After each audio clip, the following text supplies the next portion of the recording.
Hello, hello, hello. This is Patricia from Warmly Nourished. I hope you all are well today. We are talking again to Katie Chisholm. Katie is all about all sorts of lovely healing philosophies, including chakras. And Katie and I have had two conversations. This is our third and our final conversation around chakras. And today we're talking about healing chakras. And Katie's got some great wisdom for us. And I'm going to weave in and out of Katie's conversation with food conversation. So the two of us will be weaving in and around each other as we go. But again, today we are stepping into phase 3 or part 3 of our chakra conversations. And we're moving from identifying them and understanding them to how they manifest in the body, to now looking at how to balance and heal when and where we need to.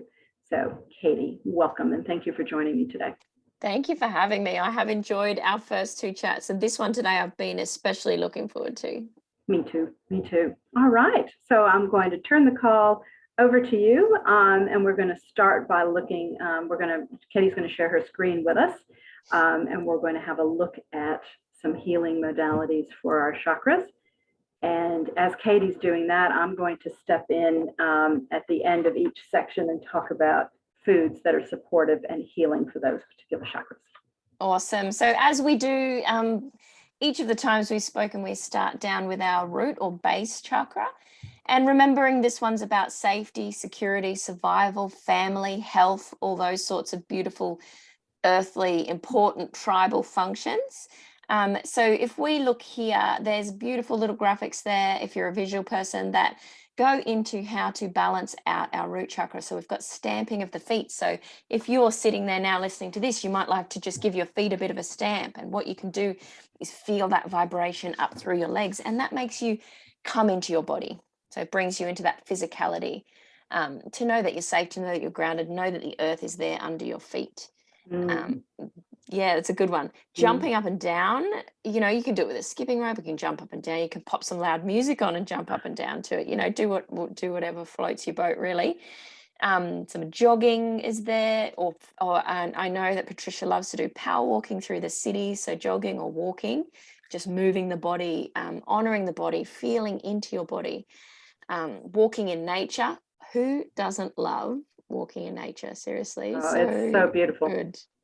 Giving gratitude to what's around you, giving gratitude to your body for being able to hold and support and carry you through that walk in nature. Walking barefoot. I very rarely wear shoes. I absolutely love being barefoot, especially on sand or like fresh grass or the earth. Yeah. Really good.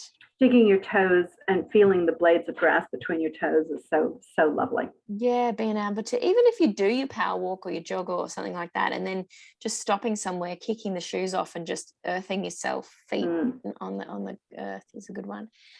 Foot massage, you can do this for yourself. You can get some beautiful grounding essential oils and just rub them into your feet. Or if you've got a beautiful loving partner or a really decent friend, you can get them to give you a foot massage.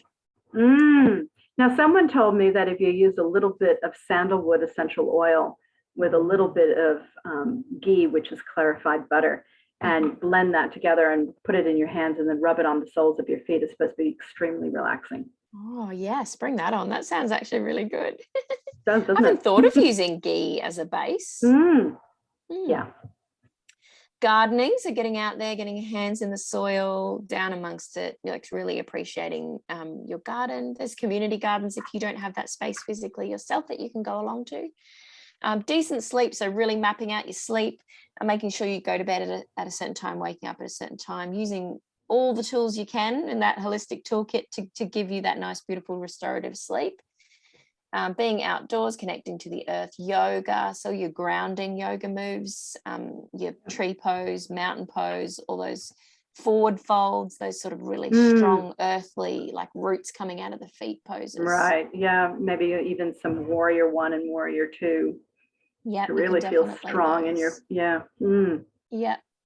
Dancing, just moving your body, that's feeling into your body. Resistance work with some weights, and then we've got that walking again there at the end. So there's some great ways there there is to balance out your root chakra activities wise. So what do we got from your expertise? Okay, so from the food side, we're looking at things that are red or that are root vegetables that, you know, you have to dig into the dirt to actually get.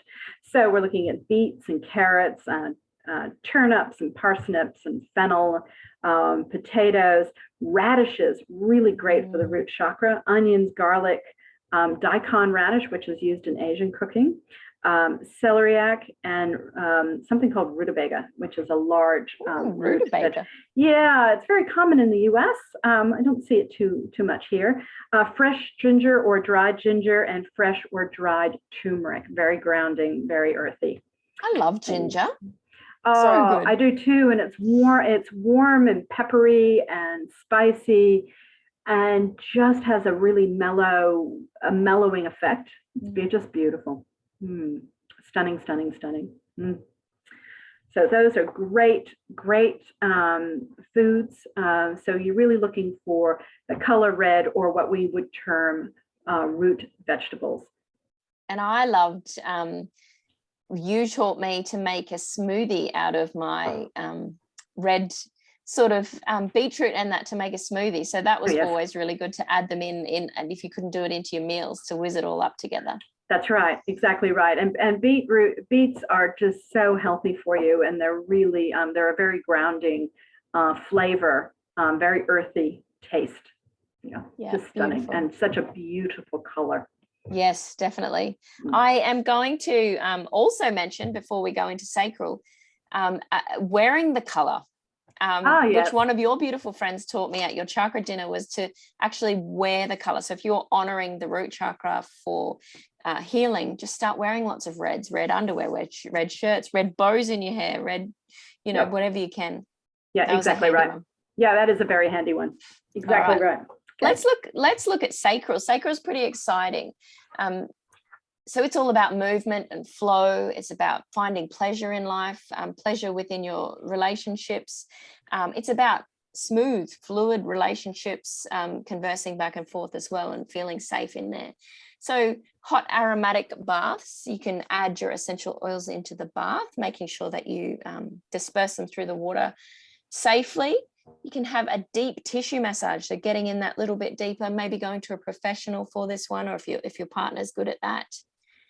Listening to flowing music, so that music that sort of makes you want to move along to it. So not the drums and tribal like we did in base chakra, but more that sensual sort of flowing music.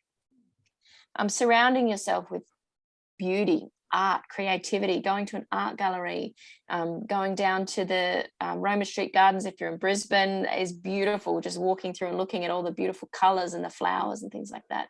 So just surrounding yourself with that, or getting into it and doing it yourself, painting or drawing, or I think that's on there a bit later. Swimming's really good at the beach, in the pool, just getting out and swimming.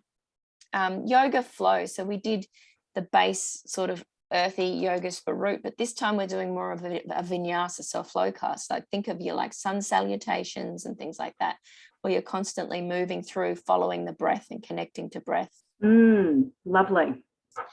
Dancing again is on this one, moving your body. If we think about water is the element for sacral, isn't it? So we want to move like water. We want our emotions to flow through us.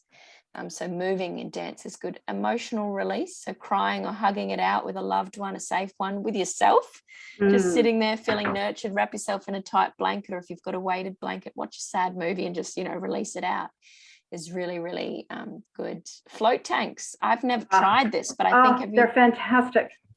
Yeah, I need to give it a go. Definitely good for the sacral, the float tanks. And I think they do, if you're a bit claustrophobic, you don't have to go in the closed in one. They've actually got like a room that you can go into where you can float around in the water as well. Yeah, they're really nice. The room is quite a nice feeling. Yeah. And drawing or painting. So if you were creative when you were a child, maybe tapping back into that beautiful creativity and bringing it back out again and seeing where you can bring that back into your life. Oh, beautiful. Beautiful. So with the sacral chakra, again, we're looking at the color orange here. So you're looking at foods that are going to be orange in color, or have that nature of the sacral. So we're looking at things like carrots and sweet potatoes, mangoes, oranges, peaches, fresh salmon. Coconut is very good for the sacral chakra, as is cinnamon. Really, really lovely. And then seeds and nuts like almonds, walnuts, and sesame seeds. Very nurturing for this chakra. And again, maybe you can play with the colors and start wearing these beautiful colors. Yeah. Oh, everyone loves a bit of orange. My mum's favorite color is orange. Is it? Oh, it's such a good color. I love it too. It has that warming feeling to it. My favorite color though is yellow, because when I see yellow, I think of joy. So we're on to sacral chakra, and remember the element of sacral that we spoke about in our last meetings is fire. And the color is yellow, so it's all about personal power, that sense of self, identity, purpose, vitality in life. So we want to do things like those positive I am statements, and really embodying them and meaning them, like I am amazing, I am strong, I am beautiful, I am capable, I am worthy, all those sorts of things. You can actually move your body as you say them. Just sort of brings it into the body a bit more. That's so like doing idea. A squat. So as you go down, say, I am worthy, and like actually physically moving your body as you do them. So you're connecting the movement to the mantra that you're saying to yourself. Yeah. Further enforcing it within the body. Well, not enforcing it, but bringing it into the body. Bringing it in, yeah. Or even aromatically anchoring that affirmation. You can anchor an oil to it, like I am safe, and maybe use one of your really grounding oils. And with that's a cool idea. Laughter, so watching some really funny movies or hanging out with a friend that just gets you laughing because they're just amazingly funny and come out with the best lines. Going out into the sun, so getting that vitamin D, feeling that warmth on your skin. Some places and climates aren't, conducive of that, but just no, they're not. This is interesting because the first thing I like to do every day is actually look at the sun. So when I wake up in the morning, I make sure that I at least look at sunshine. If I can't get out to it in the morning, I at least look at it so that I am resetting my serotonin and melatonin levels, which are really, really important. And seeing and looking at the sun helps your body and your brain make that adjustment. So it's really good. Yeah. Fire breathing. So if you want to look this up, it's a yogic thing. It's like actually a breathwork technique that you can look up, where you release any sort of anger or any pent-up energy that's stored in your body. It's a way of bringing it back out. And sometimes if you think about where the solar plexus is located, just under the ribs there, that's like all those organs around there. If you're storing stuck energy in those organs, you're going to have things like liver, gallbladder, things like that issues. So you can actually breathe into that space. So and like breathe it out, or you can actually move your whole body like and like make these big noises to get it out. So have a look at that if you're interested in the breathwork sort of element. Really, really powerful stuff. Deep relaxation. So I think of deep relaxation as no technology at all, just deeply connecting into myself, a bit of soothing, calming breath work, and even oils. Again, I love them, just to ground you right down and bring you right down. Beautiful. Because sometimes when we have overactive solar plexus, we're just go, go, go, go, go, like lots and lots of masculine energy, not stopping. Just, I'll block that pain out by just keep going. I'll just keep do. Yeah, and a lot of fire. And if you were looking at this from an Ayurvedic perspective, probably a little too much pitta energy in there, too much heat. Yeah, too much heat. You want to just slow things down a bit. If we think about where our solar plexus is, core strength exercises are really good. So your Pilates, martial arts is a really great form of controlled aggression, where you can wrestle around, say with jiu-jitsu or anything like that, or get your anger out on others in that way. Power walking, so just getting stuck into it and just going for it. That's really great for underactive solar plexus, because you're moving that energy. You're doing the go, go, go in a controlled way as well. Watching the flames of a fire, so going camping, and you can incorporate some base chakra, being in nature stuff, with some, being in sacral with relationships, being there with friends, watching a fire. You're just doing all these beautiful earthly chakra activities. But also hold hands and sing Kumbaya. yes, I'm in. If you look at the flames of a fire, they never do the same thing, do they? They're constantly moving and they're constantly here, there, everywhere. There's not this, rigidity. Yes. Beautiful. Bikram yoga is really great for your solar plexus. So this is like in a hot room, they've got the lamps on it, the room heats up and you do your yoga moves, but you're also sweating out all the bad. And spending time with a friend who values you. So if in the past you've been a bit of a people pleaser or you feel like you've really been hanging around with the wrong people, 2022 or wherever you're in right now as you're listening to this is the year of boundaries. So creating these beautiful friendships with people that value you for the amazing soul that you are. I love that. So we're hanging out here and I'm valuing the time we're spending because we always have a great conversation and a giggle. And it's always a rewarding conversation because there's so much there's a lot of give and take there. And it's just so balancing and it's lovely. And I love the conversation. So I agree. Thank you. So your foods for this chakra are things that are yellow.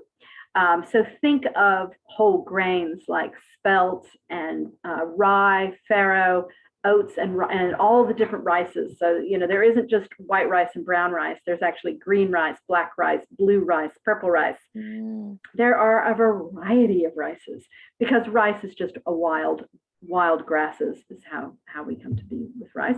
Legumes and pulses and beans like chickpeas and mung beans and things like that. They're all really, really fantastic for this particular chakra. Dairy, so cow's milk, ghee, which I mentioned before, which all ghee is butter that's been melted, and you strain off the milk solids and you're left with just the oil. And then cheeses and yogurt. And then in the seed family, there's flax seeds and sunflower seeds. Very nurturing. Sunflower seeds. Yeah, sunflower seeds are so nurturing, and they also have a lot of zinc, which makes them a very healthy nut.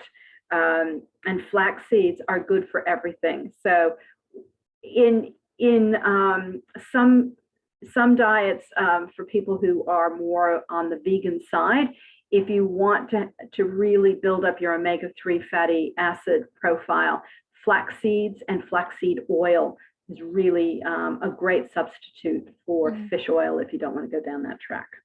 Spices, again, ginger, mint, chamomile, which makes a beautiful tea, but you can also eat the flowers. You can put them through a salad and things like that if you can find them. Turmeric, the lovely warming Middle Eastern spice cumin, fennel, and then fruits such as banana, pineapple, lemons, and then vegetables are corn, and anything to do in the yellow curry family. So all really, really warming and lovely for this particular chakra. I love cumin. Cumin is probably one of my favorite spices. Mine too. And it's interesting because cumin shows up in Moroccan, other Middle Eastern cuisines. It shows up in Turkish cuisine. It shows up in Greek cuisine, South American cuisines, and in the fresh leaf form, like you would find coriander, you can put cumin through. The Vietnamese use it and the Thais use it. The versatility. It's amazing. It's absolutely amazing. So it's a wonderful, and then I make a tea with it, which is cumin, coriander, and fennel seeds. And you boil them in a liter of water, and then you drink that warm through the day. And it's very healing and nurturing. But it also helps your body, sort of helps with digestive concerns. Oh, fantastic. Really good. I'm looking forward to giving that one a go. Yeah, it's nicknamed CCFT, cumin, coriander, fennel seed tea. Yeah, nice. That's beautiful. Absolutely beautiful. And wearing of the yellow, and also a mutual friend of ours had a really great idea, which I'd love to share, whereas she got some pictures of sunflowers, beautiful big fields of sunflowers, and just stuck them all over her kitchen. So whenever she walked in there, that instant connection to solar plexus was there with the visual reminder of seeing this beautiful yellow. Everywhere. What a great idea. Oh, perfect. I love it. All right, let's look at, this is one of my favorites. So remembering back to our previous sessions, the bridge between the earthly and more spiritual chakras, our beautiful, compassionate, loving, open, giving and receiving heart. So we're looking at love, we're looking at compassion, trust, forgiveness, all those sorts of things, empathy. So what are some ways we can really connect in with the heart chakra and balance it out? We've got breath work. So remembering the element for heart chakra was air. So breath work is something that is paramount if we're wanting to connect in with the heart chakra. And there's professionals out there that are breathwork facilitators, or you can just simply do like the box breathing, 3 in, 3 out, waltz breathing, things like that. Mm-hmm. Surrounding yourself with plants, be an indoor plant junkie if you live in an apartment, or if you've got a garden, just having a beautiful, lush, beautiful garden and just being out there quite a lot. Giving and receiving of hugs. I don't know if any of you have a friend that when you hug them, it's like pure medicine. Those sorts of really warming hugs. Exercising. This one's to get the huffy puffy going. So increasing our breath, increasing our cardiovascular capacity. Charity work. So really that's that giving. So if you have an overactive heart chakra, maybe just step back a bit from the charity stuff for a while and nurture inwards and do a bit of the charity towards yourself. Yes, if you're you can also give yourself a nice big hug. If you don't have anybody else to hug, or you just need one, give yourself a hug. My kids do that, and they hug themselves and they say, I love myself. And that is a beautiful thing to do. They learned that with their yoga teacher. Meditating on loving feelings for someone, something, somewhere. So, a loved one, a child, a pet, a place that you just, when you think of it, you're like, oh, yes. It gives you that, type love feeling that comes in. Journaling, if you're not a journaler, it's a beautiful thing to sort of try and teach yourself. Just start small, but just writing things down. This is this beautiful self-discovery. Inner child work. So nurturing the little you that still exists within you. Look that up into more of that. There's a whole world there. There's a massive amount of knowledge around this space of the inner child work. Yeah, it's a beautiful thing. Scary sometimes, but when you work through it, just such a beautiful gift. It is. Yoga. When we do yoga this time, we're focusing on the heartbeat. So we always focus on the breath, but then just going that little bit deeper and focusing in on the heart, on the heartbeat. And practicing loving kindness. I do this daily. If I go out to the shops or anywhere, just really complimenting people. Oh my God, I love your skirt. Or, Pat, I love how your hair is looking today. It looks so healthy. What are you doing? Yeah. Just speaking your truth about things that you see within people that will just, you don't even know the effect it'll have on their day. Like it could be monumental for them. And it's just you being you and practicing loving kindness. And I also like to just give a smile to someone that I'm passing on the street. And it's amazing when they smile back, because you're giving and receiving something so simple. And a fundamental thing about human nature is you want to connect.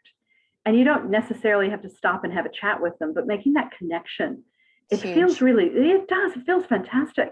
And going back to your thought about loving kindness and thinking of loving things, when I am having trouble sleeping, I focus on one good positive thing. It can be a positive element of how supportive my body is for the rest of me, or it could be I did one great thing today, or somebody did something loving and supportive for me, and I'll focus on that one thing that's very positive and nurturing, and it really helps me sleep. That's a great idea. Yeah, it really works. Simple, really simple, but it seems to have a positive, and I feel better when I wake up in the morning. You'll keep that tool in the toolkit then. Absolutely. So moving on to the foods for this chakra, again, we're looking at the beautiful color of green. That just such a beautiful color. And the foods that are in this are that support the heart chakra are things that are really, really healing along the leafy vegetables, all sorts of leafy vegetables like spinach and kale, dandelion root greens, broccoli, cauliflower, Brussels sprouts, apples, avocados with all that wonderful fat. Yeah, apple, yeah, lovely. And I made an apple tea that night for the dinner, which is a really simple tea, and it uses a lot of spices. It uses a lot of spices. It's my favorite. It's really good. And with the avocado, I made a guacamole and then served that with prawns, which was a very old-fashioned 1970s style, and put it in a cocktail glass. It was kind of fun. Cabbage, celery, green grapes, cucumbers, limes, guava, which is a tropical fruit, very popular in South America, guava, kiwi, and raw cacao. Raw cacao. Nice. So this is interesting because tomorrow afternoon, I've got 2 avocados, a couple of bananas in the freezer, and some raw cacao, and I am going to make a chocolate mousse with these lovely ingredients that are, with the exception of the banana, which is the solar plex, we're going to have a heart chakra chocolate mousse that's going to be outstanding. Yes. And it doesn't have a lot of sugar in it because I'm using very ripe bananas that I've put in the freezer. I took them out of their peels. I put these bananas in the freezer. They're ready to go. And the avocados are just nice and soft and ready to go. So I'm ready. Oh, I'm coming over. Okay. So that is, and then the other thing to add into this conversation about the heart chakra is green tea. And green teas, they come in a variety of flavor combinations, but really seriously, the best one is just plain green tea. You can make it in matcha form or leaf form. And the trick with it is never to brew it with really hot water. You want to use about 80-degree water. Oh. So what I do is I put a kettle on to boil. I take the tea bag out of its wrapper, put it in a cup, and put a little bit of cold water in, and let the tea bag sit in the cold water before I put the hot water on. And that way the leaves don't burn because it's very, very sensitive to heat. And then you don't want to leave the tea bag in for too long. You don't want to create a builder's tea. You want a softer flavor. So the tea bag only should steep for about 3 minutes. And then you take it out and enjoy your green tea. And it makes a fantastic iced tea. I never knew that. There you go. Coriander, thyme, basil, parsley, all these beautiful flavors that you can enhance foods with. And I just want to point out with herbs, they are not just for making pestos and things like that. You can actually tear them up and mix them through a salad. And there's something beautiful about fresh herbs in a salad because you're not expecting them. And I think basil is probably one of my favorite fresh herbs to put through salads. And I'll put the whole leaf in, and people will stumble across them and go, "Oh, wasn't expecting that." There it is. Yeah, it's like a little gift. It is. It is. It is. So again, the color green. Beautiful. I love green also. I love your excitement for green. I remember at your chakra dinner when you were talking about heart chakra and got into green. I'm like, she likes green. Oh, she does. She does. She does. She does. Awesome. We are going now onto our throat chakra. This is one that Patricia and I really love to work on, one that we often have to revisit. And it's all about communication, self-expression, creativity, through voice, so singing, sound, vibrating, expression, however that may appear for you.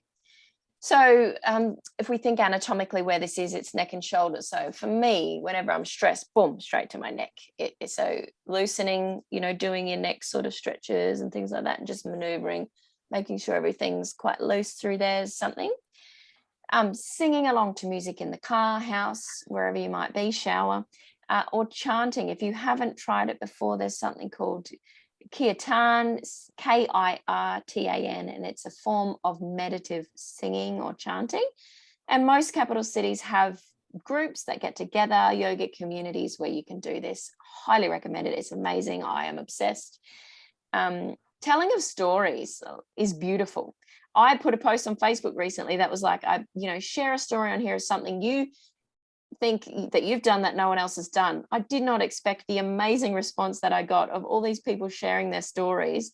It just created this beautiful to and fro and interaction between all sorts of people that it wouldn't normally interact. It was beautiful. But also, if you think of a circle, if you've been in a men's or a women's circle where you've sat around and you've just authentically shared your truth or how you're feeling or what's coming up for you, there's so much power in that. So much power.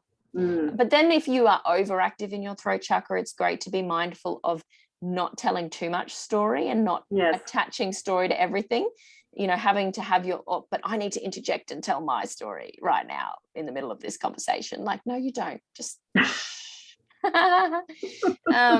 journaling. Now, we mentioned journaling briefly in heart chakra, but now we're getting up to these more spiritual, chakras.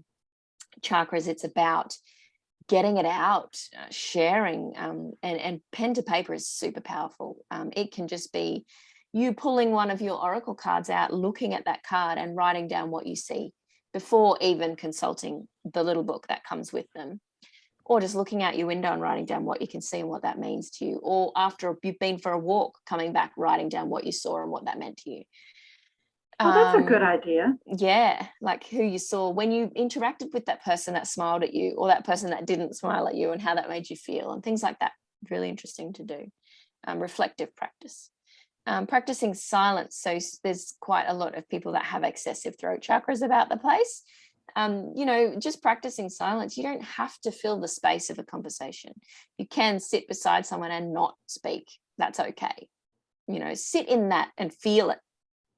It's really interesting. I've gotten better at this one. I used to be a space filler. I'm not anymore. Goal-orientated creativity. So this might mean I would love to paint the chakras onto my yoga bag, and so actually sitting down and drawing it out, thinking about the colors, buying the materials, like actually having a bit of a project that you've got in mind that you want to create.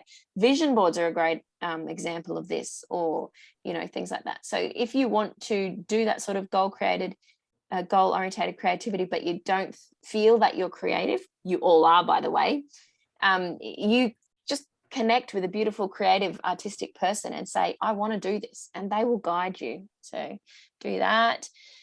Enjoying meaningful conversations. We're doing it right now. Yes, we are. Catch up with a friend, book it in. Self-care, book it in. I'm going to catch up with Pat next week on Thursday. That's my self-care. Listening to music, so repetitive, such as waves, chants, echoes. We want the resonance type stuff here. So there's a beautiful one I like to listen to. It's called Edo and Joe, and they sing all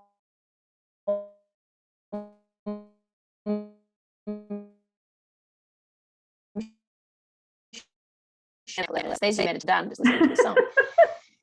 Disconnecting from screens, do more of it. It's so healing. Yeah.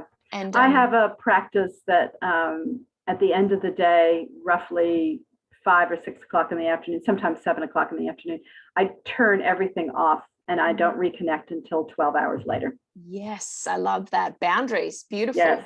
Yeah. Beautiful. Self-healing boundaries. And that's honoring a few chakras just on the top of my head. Yep. Yeah, beautiful. Thanks for sharing. And the last one I've got on my little screen here is meditating on your breath. So concentrating on that in and out, because where's our breath is in that area, right? So we're concentrating on that throat chakra area, feeling it come in and out of our body, feeling it in the throat. There's a breathing technique you can do where you breathe in through your nose and out through your nose. But as you breathe out through your nose, you actually constrict your throat, and there's this like sound that comes, I don't know the name of it. A yogi person definitely will know the name of it straight away. But it's a breathing technique they use in yoga, and you can feel it. It's all through the nose, but you feel it in your throat.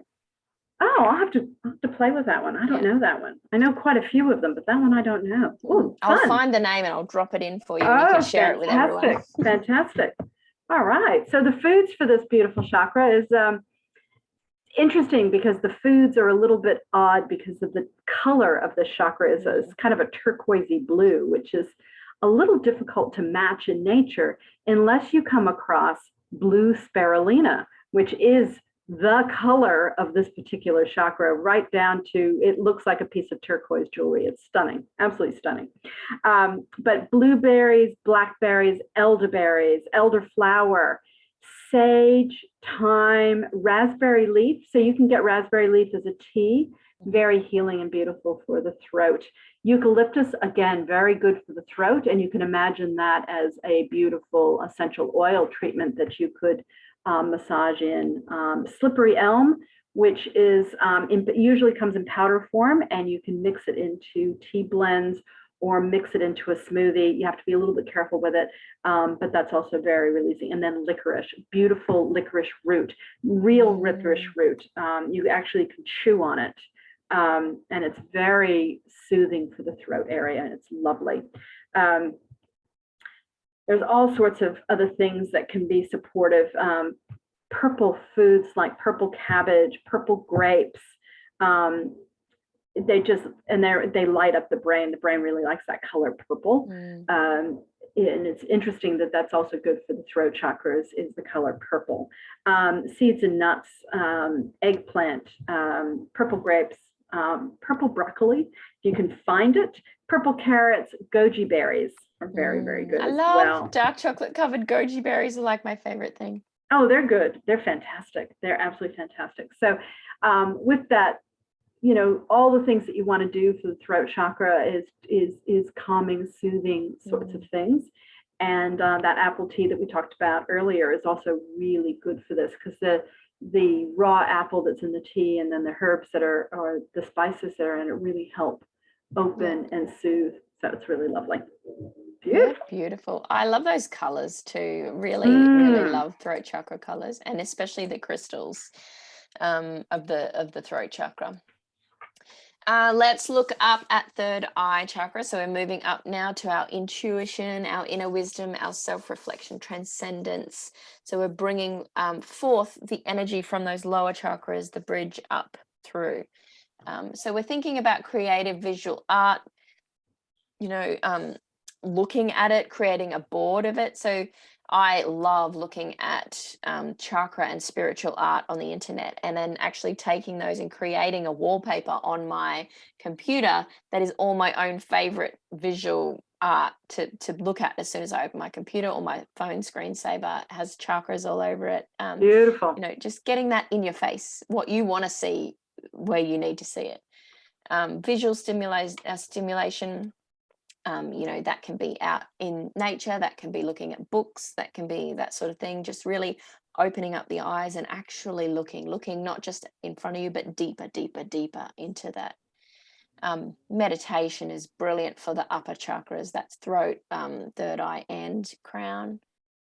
Closing the eyes and allow the sun's warmth to enter your third eye. So this is that, beautiful. No, it is stunning. Absolutely beautiful. Feeling it on there. I'm keeping a dream diary. So we speak about this in my chakra program, but we've spoken about it so much before, is that when you start to open up the other chakras and there's lots of energy coming into your third eye chakra, you dream more and you have more happening at night, where you don't have to make sense of it.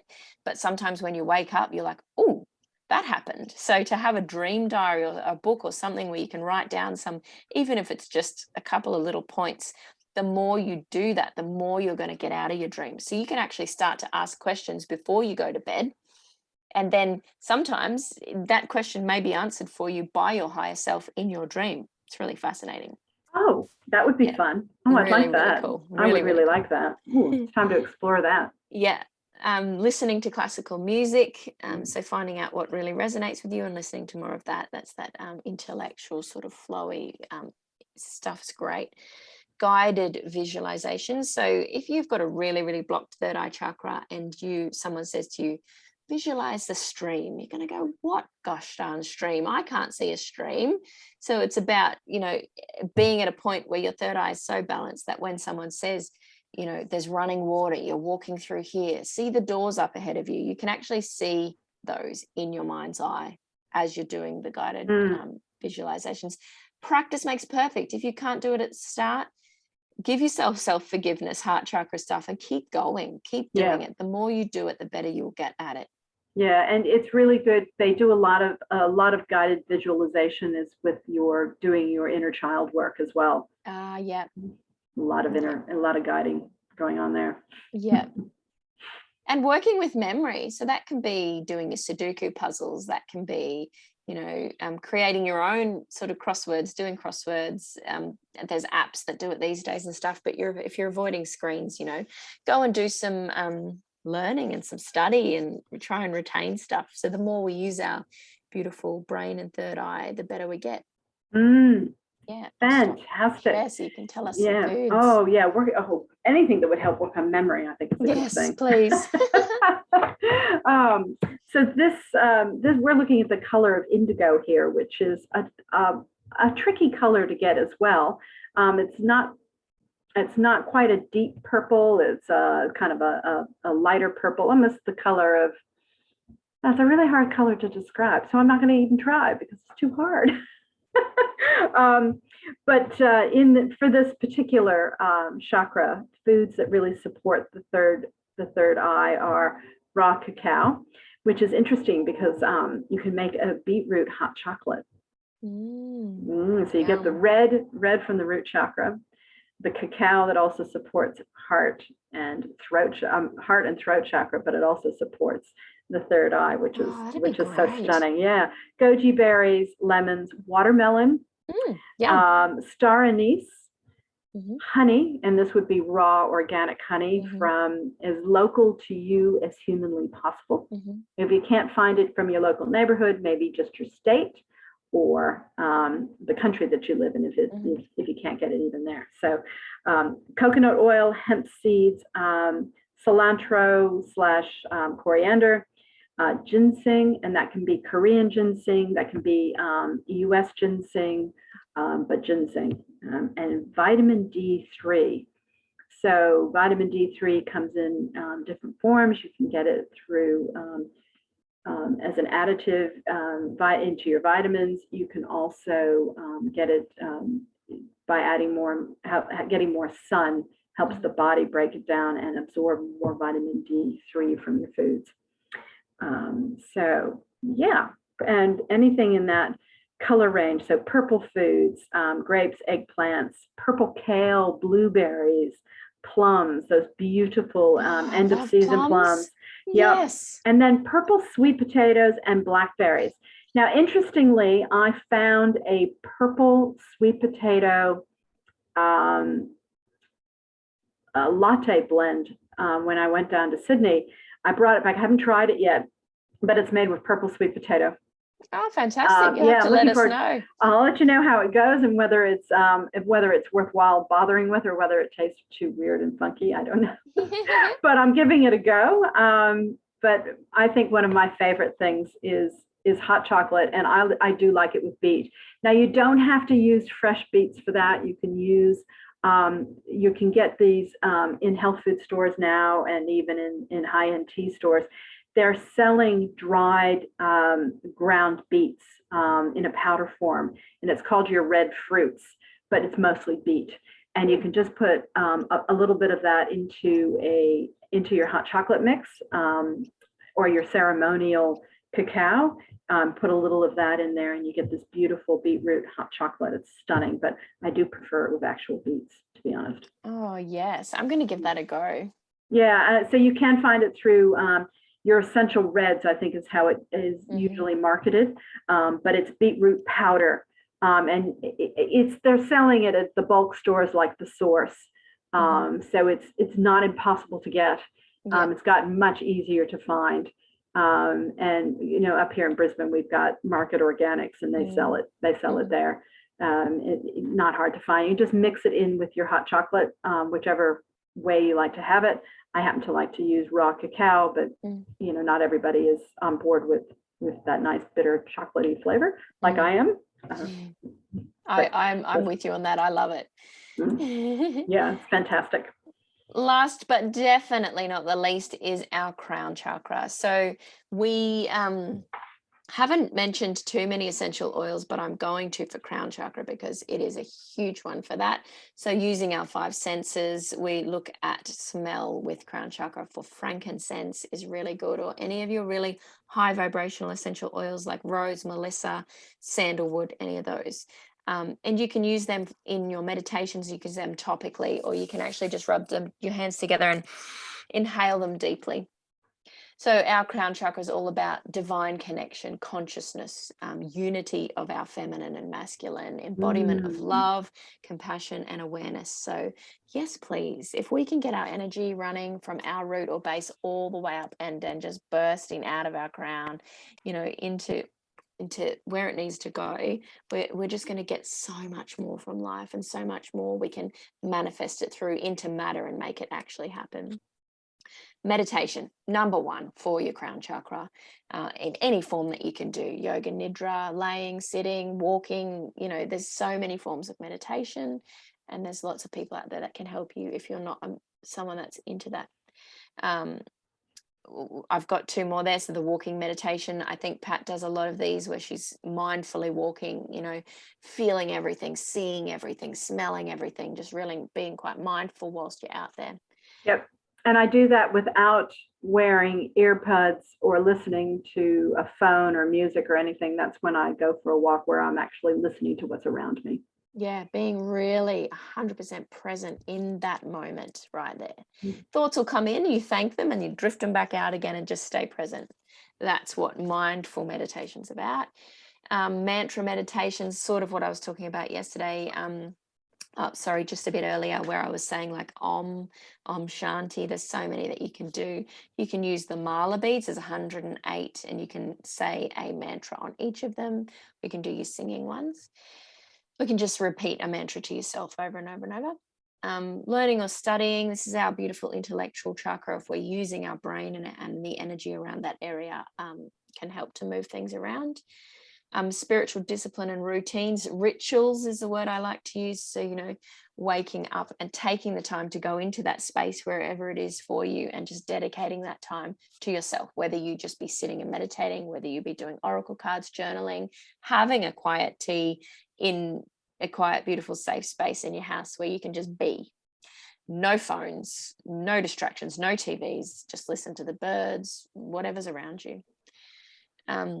Seeing the divine in everyone. This is a tricky one for some, like seeing the best in everyone, seeing, yourself in everyone. If you've got someone that you really look up to, oh my goodness, my friend Monique, she's amazing. She does this. She's a great mother. If you see that in that person, it's also in you. Yeah. So this is this beautiful reflective practice of seeing the divine in everyone is actually the divine in you. Oh, that's stunning. Yeah. Really, really good.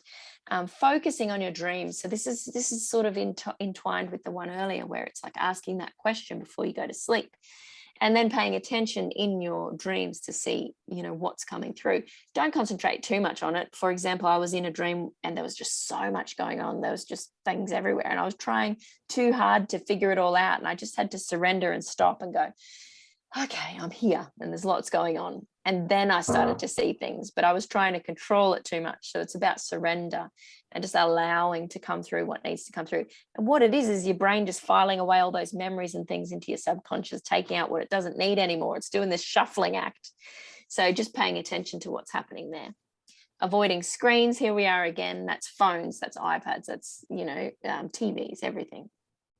I don't know about you. I could live without a TV completely. It doesn't interest me at all anymore. Oh, fantastic. Being at peace with silence.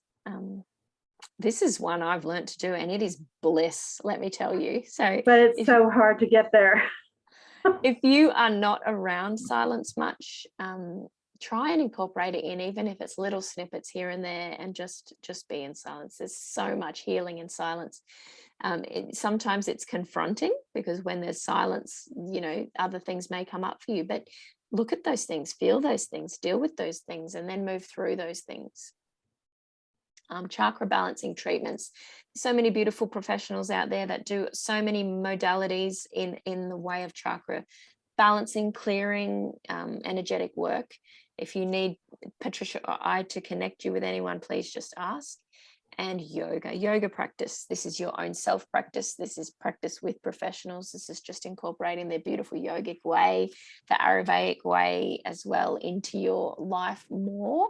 If you're wanting to really open up that crown chakra and really connect to source consciousness and unity in the divine you, yoga is something you definitely want to explore. Yeah, agreed. I couldn't agree with you more. And when you come out of a yoga class, that feeling of that, I always feel grounded, and I always feel lighter, and I also feel calmer when I come out of a yoga class. It's beautiful. And you love it so much that I don't know now, but I do Pilates each morning. And sometimes if Pilates is getting hard, I just think of that relaxation at the end of a yoga class. I'm like, can I just stop and do this now? Like, can I just be in this beautiful a beautiful, calming, lovely place? Yes, absolutely. Absolutely. Well, the crown chakra is all about white, but it also has that really high level purple. And it's not the same purple that's in the third eye, the indigo purple. It's a deeper, richer purple. Some people call it the royal purple. It's a very, very deep color, or white, or just ethery colors. It's a very odd thing to put forward. So if you think of clear or white, you're really coming into it with this particular chakra, which makes it a little hard for foods, because nurturing, healing foods that are white or that deep purple are hard. You think, oh, it's white potato, but it's not really. But it can be cauliflower, and it can be this funky tea that we've talked about before, that turns a really beautiful purple color when you add citrus to it, and it goes really, really bright purple. And it's just that right purple for that particular chakra, which is interesting. So collectively for this one, what you're really looking for is to support the chakra is spending more and more time in nature, in fresh air, and drinking clean, pure water, as much water as you can, without additives or anything in it. You just really want clean, pure water. And if you can't get a hold of a really good source of spring water, try filtered water, and plenty of fresh air. Spices and things like that to consider for this chakra would be things like blueberries and blackberries and raspberries. We've talked about those before with the other chakras, but they're also good for this one. Things like mushrooms and garlic, ginger, onion, lychee nuts or lychee nuts. They're beautiful white flesh nut. After you take the red skin off, they're beautiful white flesh. Coconut and other tropical fruits that help you strengthen that power within are really, really, really good. The other thing to think of with this chakra is really looking at food as the gift. What's the gift that this food is bringing to me? And it's more of a heady conversation around food in your own mind, and doing a kind of a meditation process before you actually eat. What is this food doing for me? Who prepared it? Let's thank the people who prepared it and put it in front of me, and taking a visual look at what you're actually eating. Give it a smell and before you taste it, and then really get into the eating process of the food that's in front of you. And that's really going to nourish the crown chakra from a food perspective, is really understanding how it got there in the first place. Yeah, we went to this beautiful meditation where at the end they had lychees, and we peeled them, and it was about that mindful eating that you're just talking about, where it was closing down the eyes and feeling the texture, and then just smelling it, and then just taking that bite, and then just really savoring. A lychee's never tasted so good, I tell you. Like it's definitely a different way to approach it, and also that beautiful, like, loving and thanking and giving gratitude to the person that prepared it or picked it or grew it, or that's also adds that additional element in. Exactly. And it's been about 5 years now, or maybe a little bit longer. I did a workshop with a friend, and we called it forgotten what we actually named the little program, but we collected a group of ingredients, and we conducted a blindfold workshop around the texture, smell. Oh, wow. We didn't taste the products, because I then brought them all into the kitchen, and we cooked with each of the products and created different menus, different recipes for them to taste that food after they had played with the texture and understanding the nourishing qualities of that particular food. It was an interesting workshop. Yeah, it would have been. It was a very interesting workshop. I got a lot from that, and I think everybody in the room did. Oh, for sure. Yeah, it's good fun. Oh, today's been fun. Thank you so much. It has, absolutely. I'm so glad you were available do this again with me. And so in summary, Katie, what did we do today? We have gone through from base through to crown in the beautiful balancing and ways that you can support each of the chakras. And then accompanied with your gifts. And we can eat to support those chakras by looking at the color or the qualities of particular foods that are going to support each of the chakras, and we can wear those beautiful colors just to support more of that energy and to bring more of that energy into our lives when we're feeling a bit stuck, or just to bring joy. Yeah, have more fun. Absolutely, definitely have more fun. Katie, as always, thank you for joining me, and I look forward to our next conversation. Now, you've got a chakra program coming up in February. I'm happy to share the link with my audience here. So I'll get that link from you in a minute or two, and we'll add that into this recording later for everyone. Thank you so much. The beautiful part too is that Patricia is there doing the nourishment part of the program. So she joins us for the 7 weeks. Yes, so it's a fantastic program. It takes everything you've learned over these 3 sessions and really brings it to life for you, where you can do the program step by step, along with everyone else, and then take that program away, because the guidebooks and everything are available, and you can really work it through at your own pace as well. So I highly recommend going forward and doing it. Thank you. No, thank you. Enjoyed it as always. Yeah. Thank you, Bye. Katie. Bye.